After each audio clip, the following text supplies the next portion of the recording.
is someone upsetting you, and are they saying something that you just do not agree with?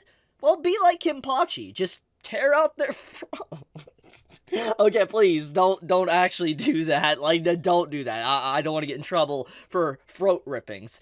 But, oh my goodness. This scene, just seeing this animated after just, like, the depressing nature of this episode, like, the despair of just seeing Byakuya just overcome with literal fear and the potential possibility that he actually is dead, and just everything else that's in this episode. And so just seeing, like, Kenpachi appear within the episode, and then he's just like, I just tore out his throat, and he's going up against, like, the Quincy King. It's such a funny scene that I couldn't help but snicker when I saw, because it's hilarious. It's literally a hilarious scene, and I couldn't really just stop myself from laughing. But, okay, with that out of the way, honestly, guys, this is, hands down, the best episode of Bleach yet. And I feel like this is just the beginning, because next week, oh boy, oh boy, next week is going to be incredible. Because Yamamoto, he is going up against the Quincy King.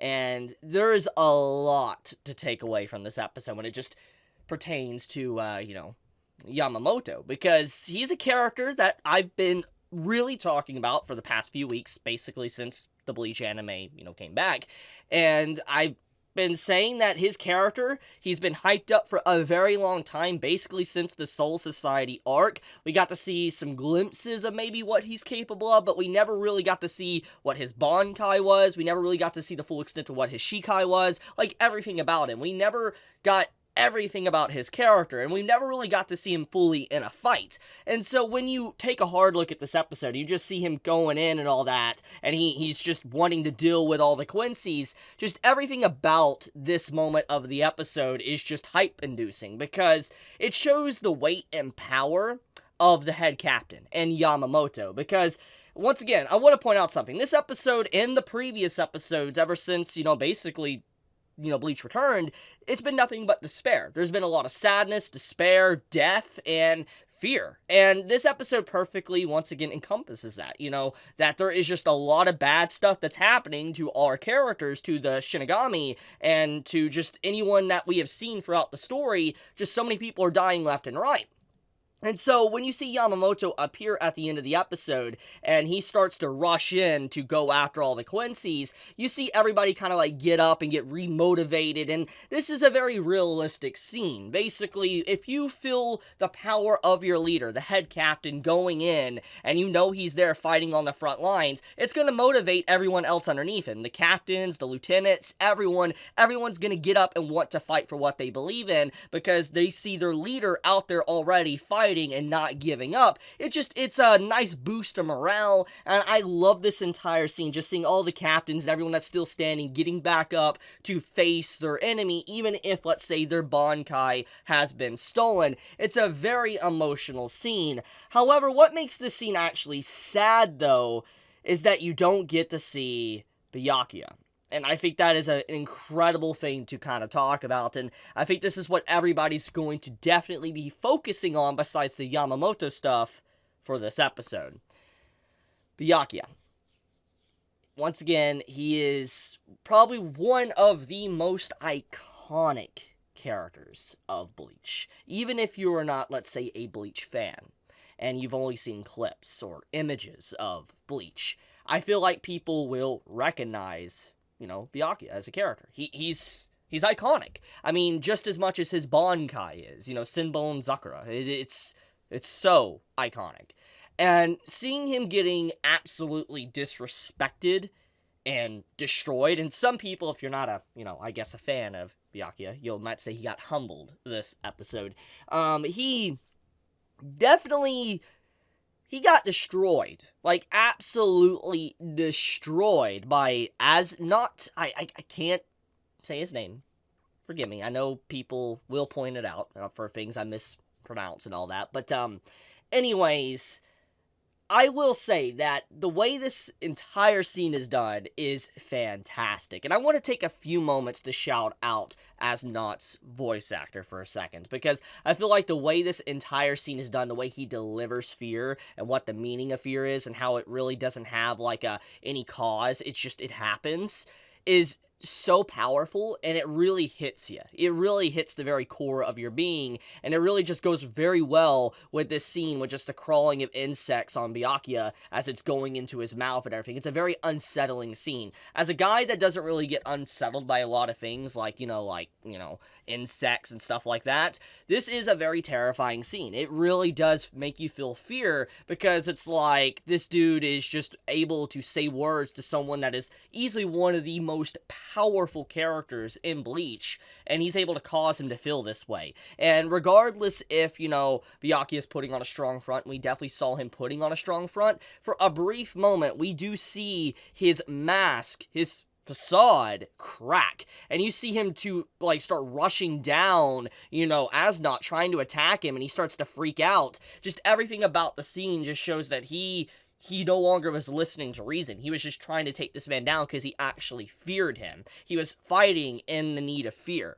And that's just, it's insane. But it also goes very well with, I guess, Ichigo at the beginning of the episode as well. I actually want to talk about this. So, speaking of fear, and what's going on with, Byakuya, I think this scene with Ichigo is also kind of a nod to that exact same element that, Byakuya was feeling in the episode. Because Ichigo as a character, I've talked about this, I've talked about it in my manga reviews a long time ago, I've talked about it recently in the anime. He's a character that wants to protect, and there's a lot more depth there than that, and I know people want to meme and say that's what all shonen characters want to do, they want to protect everybody, but there's so much more depth than just that for Ichigo, and it goes into his trauma with his mother, and just how his life and upbringing was at the beginning. It's a lot different than just wanting to protect people. And when you see this phone call happen and he's listening to people on the other side screaming and dying, and you just see this darkness around Ichigo, it's that exact same feeling that Byakuya was feeling, that Rukia is going to die if he doesn't do something. He felt that fear, and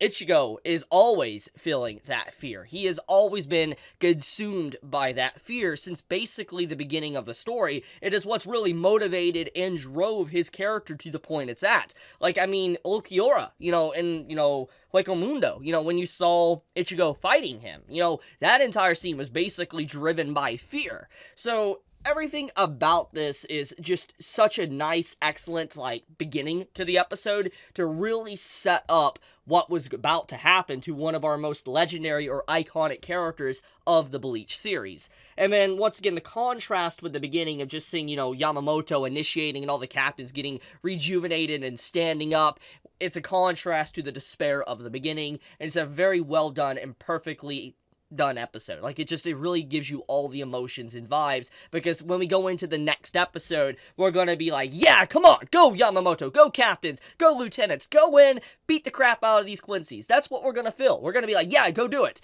And so, everything about next week, we're gonna be going in with a smile on our face, which obviously, even with the despair, we're going in with a smile on our face because Bleach is back, but we're gonna be going in motivated, like our characters are probably gonna win this. So, I love that vibe. I love the tone of the way everybody on the team that is working on the show is just handling Bleach.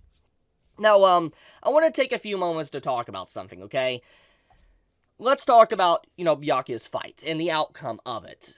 So, one big thing that we saw, obviously, is that Byakuya's bankai was used against him. And, oh man, this scene right here with Rukia this is a terrifying scene. Legitimately terrifying scene.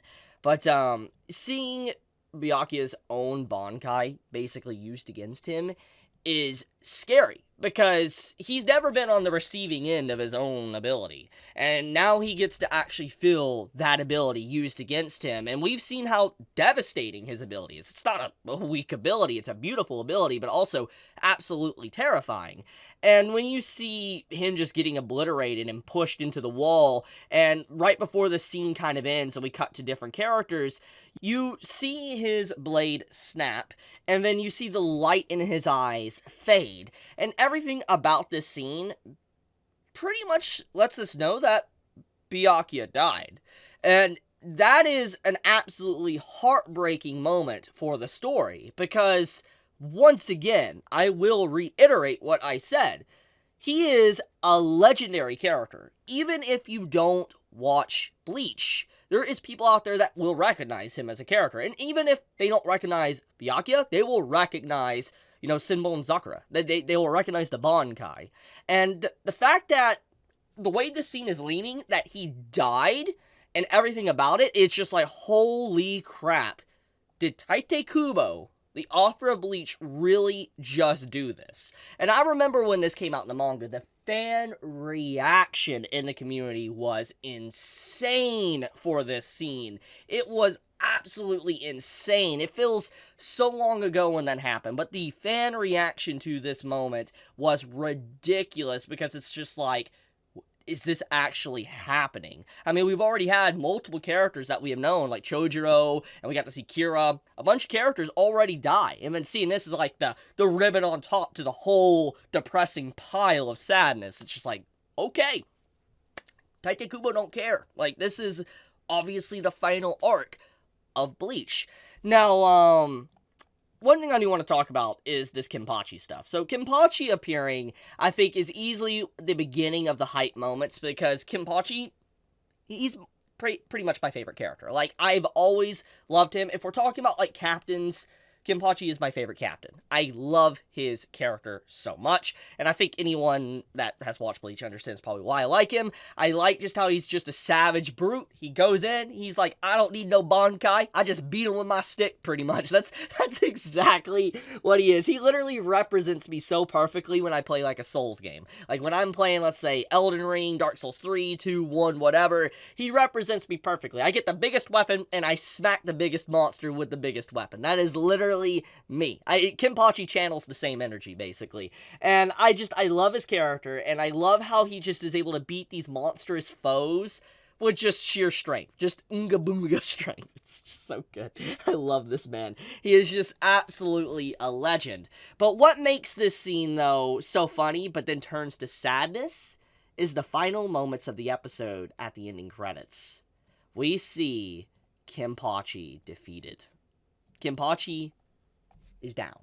And we obviously didn't get to see the fight, but it's clear it was very one-sided, and, the Quincy King didn't really get anything done to him. He wasn't injured. And it shows the disparity of strength between the two, and to see Kenpachi go down like this is not something I think we have really seen. Like, I'm really trying to take a moment to think about it, okay? Because, once again, it's been a long time since I've read the manga of Bleach and even watched the original anime, but I don't think Kenpachi has really ever been, like, defeated to such an extent like this. Such a one-sided manner like this.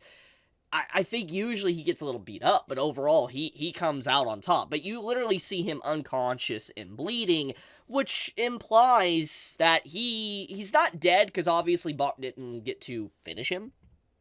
But,